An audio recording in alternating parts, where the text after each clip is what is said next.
Hormuz കടലിടുക്കിൽ ആശങ്ക തുടരുകയാണ്. ഇപ്പോഴും 2 ഇന്ത്യൻ കപ്പലുകളെ ഇറാൻ ആക്രമിച്ചതിന് പിന്നാലെ 4 കപ്പലുകളെ ഇന്ത്യ മേഖലയിൽ നിന്ന് പിൻവലിച്ചിരിക്കുകയാണ്. ദേശ് ഗരിമ എന്ന കപ്പൽ മാത്രമാണ് ഇന്നലെ ഹോർമുസ് കടന്നത്. സംഭവത്തിൽ ഇന്ത്യൻ വിദേശകാര്യ സെക്രട്ടറി ഇറാനിയൻ അംബാസഡറോട് ആശങ്ക അറിയിച്ചു. ഇന്ത്യൻ കപ്പലുകൾക്ക് ഹോർമുസിലൂടെ സുരക്ഷിത യാത്ര ഉറപ്പാക്കണമെന്നും വിക്രം മിശ്രി സൂചിപ്പിച്ചു. വിഷയം ഇറാനിലെ അധികാരികളെ ധരിപ്പിക്കാമെന്ന് മുഹമ്മദ് ഫത്താലി ഉറപ്പ് നൽകിയിട്ടുണ്ട്. അതേസമയം അമേരിക്കയുമായുള്ള സമാധാന കരാറിനുള്ള സാധ്യത വിദൂരമെന്നാണ് ഇറാന്റെ നിലപാട്. യുഎസിനെ ഭീഷണിപ്പെടുത്താൻ അനുവദിക്കില്ലെന്ന് ട്രംപ് മുന്നറിയിപ്പ് നൽകി. കൂടുതൽ വിവരങ്ങളുമായി അജയ് സുധാ ബിജു ചേരുന്നുണ്ട്. Ajay, good morning. ഇപ്പോഴിതാ ഇന്ത്യൻ കപ്പലുകൾക്ക് നേരെ ആക്രമണം ഉണ്ടായിരിക്കുന്നു എന്നുള്ള വിവരങ്ങളാണ് കഴിഞ്ഞ ദിവസം തൊട്ട് പുറത്തു വരുന്നത്. അതാണ് ഇന്ത്യയെ ഏറെ ആശങ്കയിലാക്കുന്ന ഒരു വിഷയം കൂടി അതാണ്.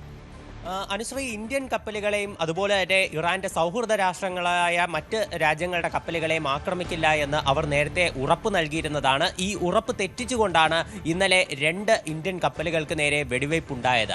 ഒമാന്റെ തീരത്ത് നിന്ന് 20 നോട്ടിക്കൽ മൈൽ അകലെയും അതുപോലെ 25 നോട്ടിക്കൽ മൈൽ അകലെയുമുള്ള 2 കപ്പലുകൾക്ക് നേരെയാണ് ഈ ആക്രമണമെന്നാണ് വിവരം. ആക്രമണത്തിൽ ഈ നിരവധി കണ്ടെയ്നറുകൾക്കുൾപ്പെടെ കേടുപാടുകൾ സംഭവിച്ചിട്ടുണ്ട്.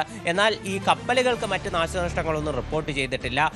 ഇന്ത്യൻ നാവികരും സുരക്ഷിതരാണ് എന്നാണ് വിവരം ലഭിച്ചിട്ടുള്ളത്. എന്നാലും ഈ വിഷയത്തിൽ ഇന്ത്യ കടുത്ത ആശങ്ക തന്നെ ഇറാനെ അറിയിച്ചിരുന്നു. ഇന്നലെ ഇന്ത്യയുടെ വിദേശകാര്യ സെക്രട്ടറി വിക്രം മിശ്രി ഇന്ത്യയിലെ ഇറാൻ അംബാസഡറായിട്ടുള്ള മുഹമ്മദ് ഫത്താലിയെ നേരിട്ട് വിളിച്ചു വരുത്തി ഈ വിഷയത്തിലുള്ള ഇന്ത്യയുടെ ആശങ്ക അറിയിക്കുകയായിരുന്നു. അതുപോലെ ഇന്ത്യൻ നാവികർക്കും അതുപോലെ തന്നെ മറ്റ് ഉദ്യോഗസ്ഥർക്കും അതുപോലെ ഇന്ത്യയുടെ കപ്പലുകൾക്കും നൽകുന്ന സുരക്ഷയെ പറ്റിയിട്ടുള്ള പ്രാധാന്യം അദ്ദേഹം ഇറാനെ അറിയിക്കുകയുണ്ടായിരുന്നു. അതുപോലെ തന്നെ അദ്ദേഹം മുഹമ്മദ് ഫത്താലിയോട് സൂചിപ്പിച്ച മറ്റൊരു കാര്യം, ഇറാൻ ഇതിനു മുൻപേ ഇന്ത്യൻ കപ്പലുകൾക്ക് ഹോർമുസ് കടലിടുക്ക് വഴി സുരക്ഷിത യാത്ര ഉറപ്പ് നൽകിയതാണ്.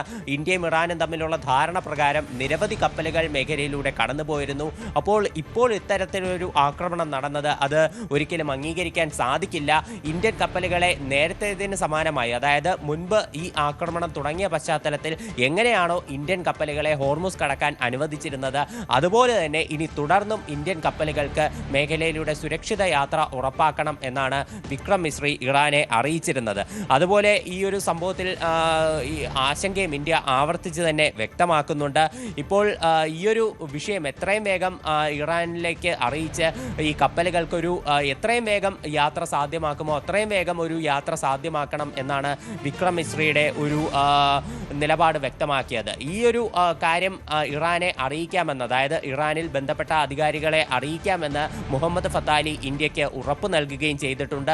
ഇപ്പോൾ എന്തായാലും മേഖലയിലൂടെ ഇന്ത്യൻ കപ്പലുകൾ ഒന്നും തന്നെ യാത്ര ചെയ്യുന്നില്ല. ഒരു ഇന്ത്യൻ കപ്പൽ മാത്രമാണ് ഈ ഹോർമുസ് കടന്നിരിക്കുന്നത് എന്നാണ് വിവരമുള്ളത്. ദേശ് ഗരിമ എന്ന് പറയുന്ന ഒരു കപ്പൽ മാത്രം ഹോർമുസ് കടന്നു എന്നാണ് വിവരമുള്ളത്. അതേസമയം 4ഓളം കപ്പലുകളെ ഇന്ത്യ ഈ ആക്രമണം നടന്നതിന് പിന്നാലെ മേഖലയിൽ നിന്ന് പിൻവലിച്ചിട്ടുണ്ട്. ഹോർമുസിൽ നിന്ന് തിരിച്ചു പോകണം എന്നാണ് ആവശ്യപ്പെട്ടിട്ടുള്ളത്.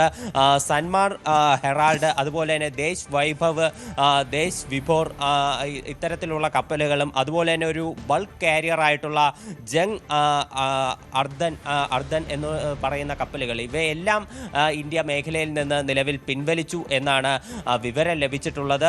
അതുപോലെ തന്നെ മറ്റൊരു വിവരമെന്ന് പറയുന്നത് ഏതാണ്ട് 20 ലക്ഷം ബാരൽ ക്രൂഡ് ഓയിലുമായിട്ട് ഇന്ത്യയിലേക്ക് പുറപ്പെട്ട ഒരു സൂപ്പർ ടാങ്കറും ഇറാൻ ഇതിനോടകം തന്നെ തടഞ്ഞു എന്നാണ് വിവരമുള്ളത്. ഇത് തീർച്ചയായിട്ടും ഇന്ത്യയെ സംബന്ധിച്ച് വലിയ ആശങ്ക തന്നെയാണ്. കാരണം ഇന്ധന പ്രതിസന്ധി ഉൾപ്പെടെ ഇപ്പോഴും സജീവമായി തന്നെയുണ്ട്. അത് ആശങ്കകൾ ഒഴിയുന്നില്ല. അപ്പോൾ ഈ സാഹചര്യത്തിലാണ് നിരവധി ചരക്കുമായി ഇന്ത്യയിലേക്ക് നീങ്ങുന്ന ഈ കപ്പലുകളെ തടയുന്ന സാഹചര്യം ഉണ്ടായത്. അതേസമയം അമേരിക്ക ഇറാൻ സമാധാന നീക്കത്തിലേക്ക് വരികയാണെങ്കിൽ അവിടെയും ആശങ്ക ഒട്ടും തന്നെ ഒഴിയുന്നില്ല. ഇപ്പോൾ ഈ വരുന്ന തിങ്കളാഴ്ചയായിരുന്നു അടുത്ത ഘട്ട അമേരിക്ക ഇറാൻ ചർച്ചകൾ നടക്കാനായി ഇരുന്നത്. എന്നാൽ ഇപ്പോൾ ആ ചർച്ചകൾ നടക്കില്ല എന്നുള്ള സൂചനകളാണ് നമുക്ക് ലഭിക്കുന്നത്. നാളെ ഇപ്പോൾ ചർച്ചകൾ നടക്കേണ്ടതായിരുന്നുവെങ്കിൽ ഇന്ന് തന്നെ അമേരിക്കൻ ഇറാൻ ഉദ്യോഗസ്ഥർ അവരവരുടെ രാജ്യങ്ങളിൽ നിന്ന് തിരിക്കേണ്ടിയിരുന്നു. എന്നാൽ ഇതുവരെ അങ്ങനെ ഒരു നീക്കം നടന്നതായിട്ട് ഇരു രാജ്യങ്ങളും ഉറപ്പാക്കിയിട്ടില്ല. അതുപോലെ തന്നെ ഈ വെടിനിർത്തൽ കാലയളവ് അമേരിക്കയും ഇറാനും തമ്മിൽ പ്രഖ്യാപിച്ചിരുന്ന വെടിനിർത്തൽ അവസാനിക്കുന്നത് ഈ വരുന്ന ഏപ്രിൽ 22-നാണ്.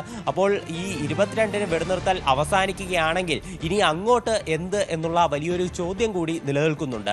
ഇറാന്റെ പാർലമെന്റ് സ്പീക്കറായിട്ടുള്ള മുഹമ്മദ് ബാക്കർ ഖാലിബാഫ് പറയുന്നതെന്ന് പറഞ്ഞാൽ ഇപ്പോൾ അമേരിക്കയുമായിട്ടുള്ള ഒരു സമാധാന കരാർ അത് വളരെ വിദൂരമെന്നാണ് അദ്ദേഹം കഴിഞ്ഞ ദിവസം പ്രതികരിച്ചത്. എന്തായാലും ഈ ചർച്ചകൾ അതിനുള്ള ഒരു പ്രതിസന്ധി തുടരുകയാണ്. ട്രംപ് ഇറാൻ ഹോർമുസ് കടലിടുക്ക് അടച്ചതിൽ വ്യക്തമായിട്ടുള്ള നിലപാടെടുത്തിട്ടുണ്ട്. ട്രംപ് പറയുന്നത് ഈ ഹോർമുസ് അടച്ചുകൊണ്ട് ഒരിക്കലും US-നെ ഇറാന് ഭീഷണിപ്പെടുത്താനാകില്ല.